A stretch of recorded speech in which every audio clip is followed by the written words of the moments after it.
জুম্মা নামাজৰ পিছতে ধুবুৰীৰ মুছলমানে ল'লে ডাঙৰ সিদ্ধান্ত।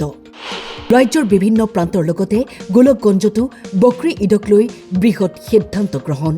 গো সুৰক্ষা আইনক সমৰ্থন জনাই গোধন কোৰবানীৰ পৰা সম্পূৰ্ণৰূপে বিৰত থকাৰ সিদ্ধান্ত হালাকুৰাৰ বালাহী মছজিদ কমিটিৰ। ভাতৃত্ববোধ অটুট ৰখা আৰু গো আইনক সন্মান জনাই গ্ৰহণ কৰে এই সিদ্ধান্ত। ৰাজ্যৰ প্ৰান্তে প্ৰান্তে ইতিমধ্যে দেখা গৈছে ঈদ উল আজহাৰ প্ৰাক্ষণত বহু ঠাইত এই সিদ্ধান্ত গ্ৰহণ কৰা হৈছে। ইয়াৰ লগতে গোলকগঞ্জৰ মুছলমান সমাজে এছপি মানি গ্ৰহণ কৰিছে এই সিদ্ধান্ত।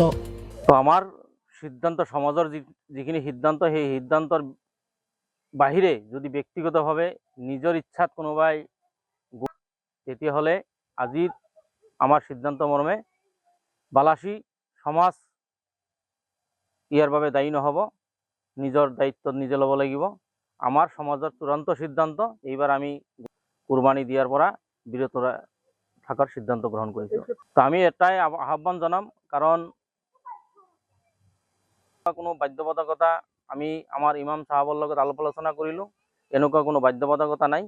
গতিকে যিটো লৈ আমাৰ সমাজত বিভ্ৰান্তিৰ সৃষ্টি হয়, আমাৰ সমাজৰ ভাতৃত্ববোধ নষ্ট কৰে, আমি একেলগে হিন্দু মুছলিম সবে একত্ৰিতভাৱে একেলগে বসবাস কৰোঁ, একেলগে একে সমাজত একে বজাৰত একে চকত বসবাস কৰোঁ। সেইভাবে আমাৰ যোৱা পৰহি আমি ধুবুৰী জিলা প্ৰশাসনৰ লগত ধুবুৰী মাৰ্কাজ তথা ধুবুৰী ঈদগাহ কমিটি বিভিন্ন ঈদগাহ কমিটিৰ লগত আলোচনা কৰিছে।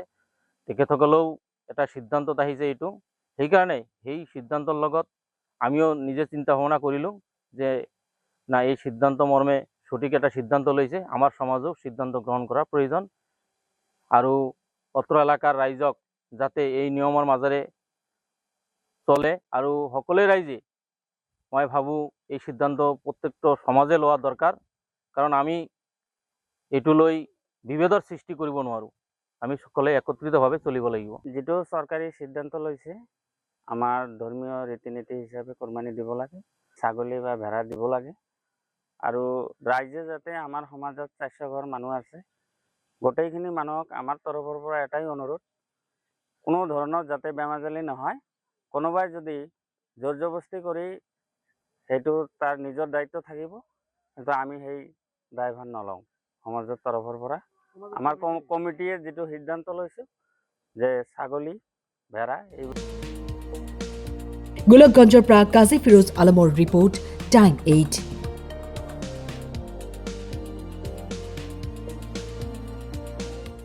তো আমাৰ সিদ্ধান্ত সমাজৰ যিখিনি সিদ্ধান্ত সেই সিদ্ধান্তৰ বাহিৰে যদি ব্যক্তিগতভাৱে নিজৰ ইচ্ছাত কোনোবাই তেতিয়াহ'লে আজি আমাৰ সিদ্ধান্ত মৰ্মে বালাসী সমাজ ইয়াৰ বাবে দায়ী নহ'ব, নিজৰ দায়িত্ব নিজে ল'ব লাগিব।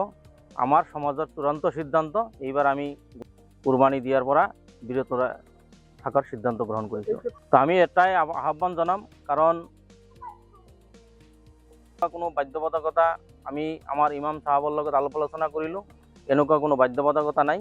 গতিকে যিটো লৈ আমাৰ সমাজত বিভ্ৰান্তিৰ সৃষ্টি হয়, আমাৰ সমাজৰ ভাতৃত্ববোধ নষ্ট কৰে, আমি একেলগে হিন্দু মুছলিম সবে একত্ৰিতভাৱে একেলগে বসবাস কৰোঁ, একেলগে একে সমাজত একে বজাৰত একে চকত বসবাস কৰোঁ। সেইভাবে আমাৰ যোৱা পৰহি আমি ধুবুৰী জিলা প্ৰশাসনৰ লগত ধুবুৰী মাৰ্কাজ তথা